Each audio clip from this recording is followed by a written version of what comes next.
Hi, everyone. So this is a Cliff Notes version of the Agenda, Their Vision, Your Future, a 2-hour documentary that I highly recommend you watch. But if you don't have time, which many people don't, this is going to be the quick version of what this covers. The first few minutes are a synopsis of the technocracy and how it started in the early 1900s, leading up until today with Agenda 2030. This whole movie is about, or documentary is about the 2030 Agenda, how it came to be, the lies they're using, and how much damage they're causing and will cause in the future. So one first subject matter is, of course, CBDCs. System of money and accounting, and introduce a new one. And the new accounting is what we call blockchain. It means digital. It means having a almost perfect record of every single transaction that happens in the economy. Which the difference with the CBDC is that central bank will have absolute control on the rules and regulations, and also we will have the technology to enforce that. Transaction you make would be transparent and held on a permanent database. Crucially, under a net zero regime, your carbon footprint could be at the heart of the system. We're developing, through technology, an ability for consumers to measure their own carbon footprint. So now they're saying not only are they want to come in with CBDCs or the blockchain currency that they can track everything, but they're going to tie it in with carbon and net zero policies. So if you use too much carbon, if you eat too much meat or drink too much milk, you're going to be penalized for that. The next topic they cover is the digital prison, where they go into all of the ways that they're tracking and tracing you with smart technologies and the LED lights on the streets, and how your cell phone, he mentions that your cell phone has a hidden camera that you don't know about, where it's getting your biodigital, facial recognition there. So he goes into all, and they're targeting children, of course, and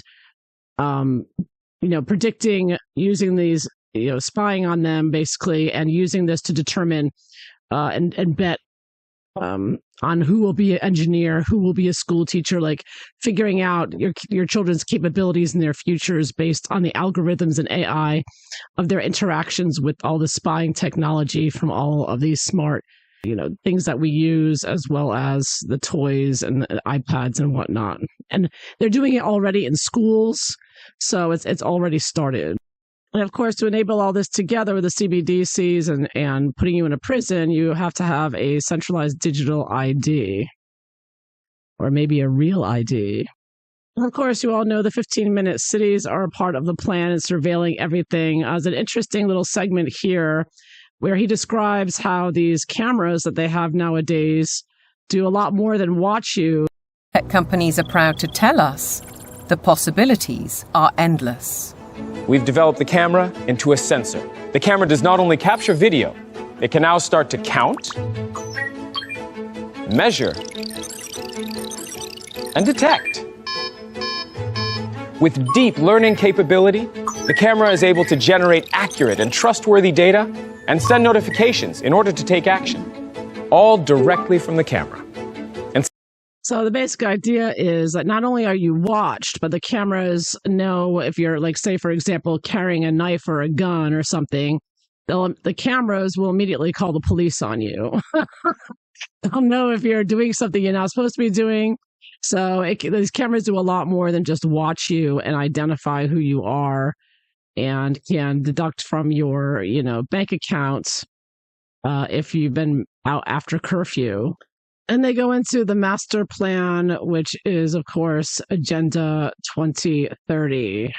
And you have Alex Newman, who talks about how they use Orwellian language when discussing these goals with the UN, with Agenda 2030, to make it sound like it's all nice and wonderful, but in reality, it's to oppress us and make us all poor. What I call UNEs. You have to know what the terms mean if you want to truly understand what is being discussed. When they talk about peacekeeping forces or the peacekeeping role of the United Nations, they're actually talking about the war-making capabilities of the United Nations. So you have this Orwellian doublespeak.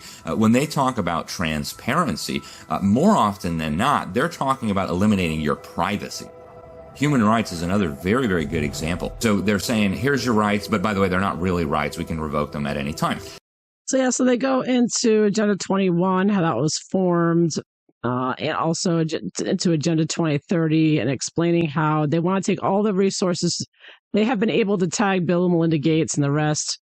Have been able to tag not only people, but plants, animals, and the land, and they're monetizing it, and they're genetically modifying as much as they can in order to own it and sell it back to us. And of course, you have all Bloomberg and all the other criminals here who are, and Larry Fink and all of that with their net zero, of course, working with King Charles as well, all working together. If they decide to declare another pandemic, then the whole world has to lose their human rights and do what they say.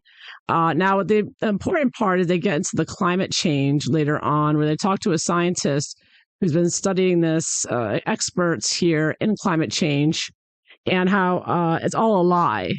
And yet they just keep repeating it with their scientists that they hire that are lying to us and using it to destroy our energy and destroy our food supply in order to push us to eat the bugs and the fake meat, which is made by Big Pharma.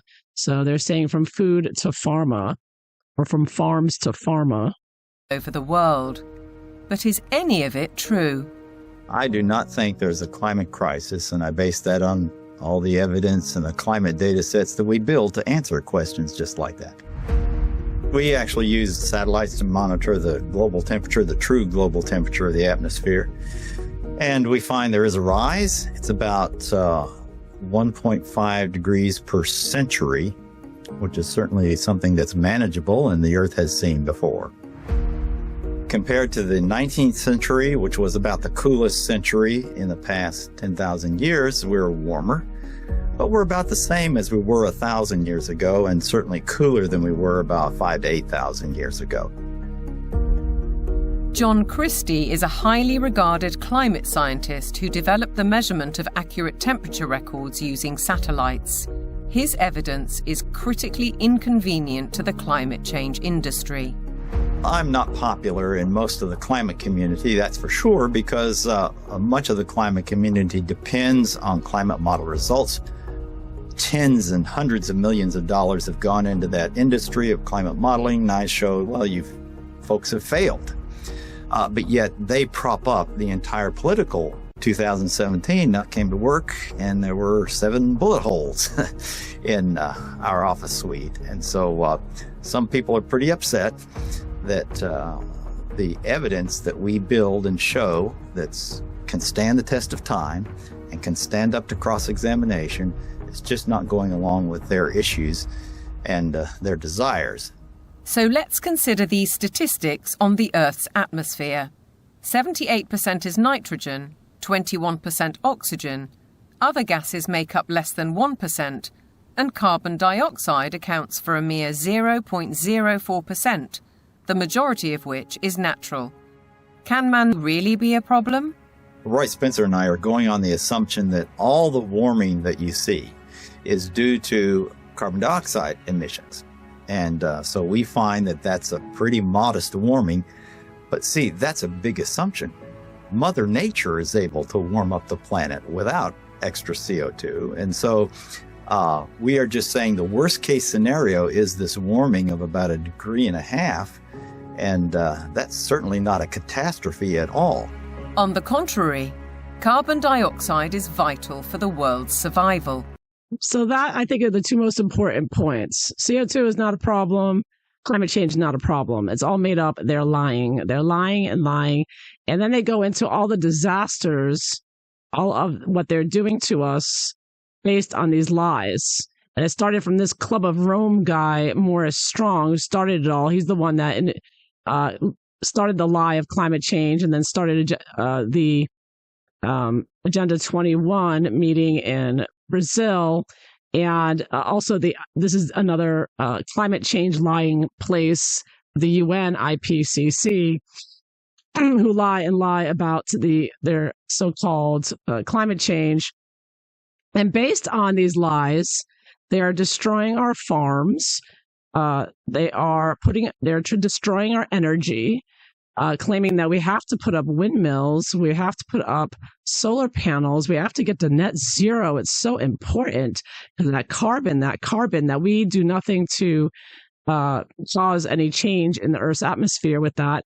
And they're killing the birds, killing the environment. They're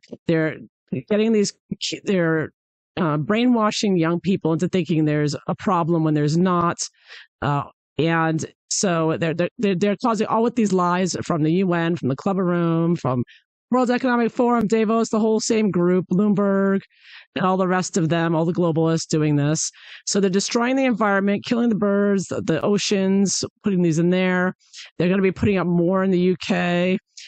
They're showing here. They also, show a building of one, how atrocious this is, and they're telling the farmers that their cows are emitting methane, which is a lie. They're not causing a problem with carbon or methane, but they're paying farmers. The globalists are paying farmers to not make food, to not grow crops, and down the road, it's getting worse and worse. As they interviewed this dairy farmer discussing it.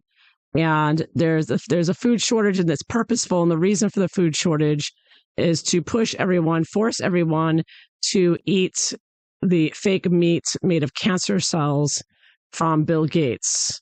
So they are, you're going to have nothing else to eat because they are putting the farmers out of business. They are, in the UK, they put in a tax law where they said, farmers they have to pay all these taxes when they die, to take the next generation's ability to inherit the farm, because they're making them pay this excessive tax where they would have to sell the land in order to pay the tax. And so, of course, as you know, there's been plenty of protests around the world regarding this. So it's just all based on the lies of climate change and the lies of CO2. And it just keeps going and going because the billionaires keep paying off these NGOs where young people come out and create havoc and hell over nothing. And they are penalizing, taxing farmers excessively to deny us food. There was a clip I saw a while back where a Canadian farmer was dumping out the milk because the Canadian government was paying them not to produce enough milk, to only produce a small amount, so that way they could raise the price and perhaps force us to drink whatever insect alternative they're offering. And there really will be a shortage, more and more of a shortage, and soon, because they keep cutting back on the farmers and the food production. We aren't going to have any food. There is going to be there are going to be many shortages caused by these people, caused by the World Economic Forum and the government entities that are working with them. And so there won't be any alternative unless you grow your own vegetables and make your own meat somehow, get your own meat somehow. So this is ongoing, and it's based just on those lies that they keep putting out about the climate and CO2.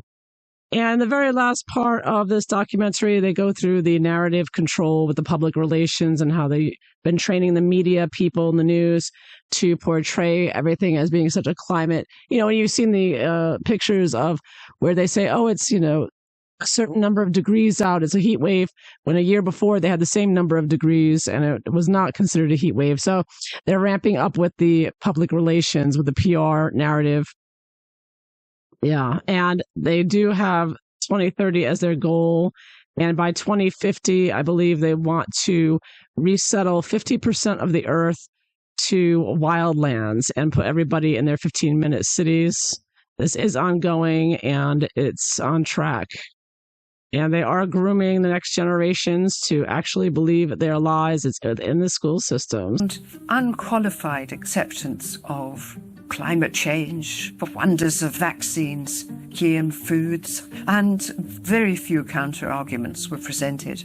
If you cannot produce this information that's in the textbooks, you cannot succeed in the school system. If a student undertaking a geography exam, for example, doesn't talk about man-made climate change, then they're very unlikely to hit the top marks. Is it not surprising that the phrase critical thinking actually only occurs in relation to two subjects. One is art and design, and the other is history.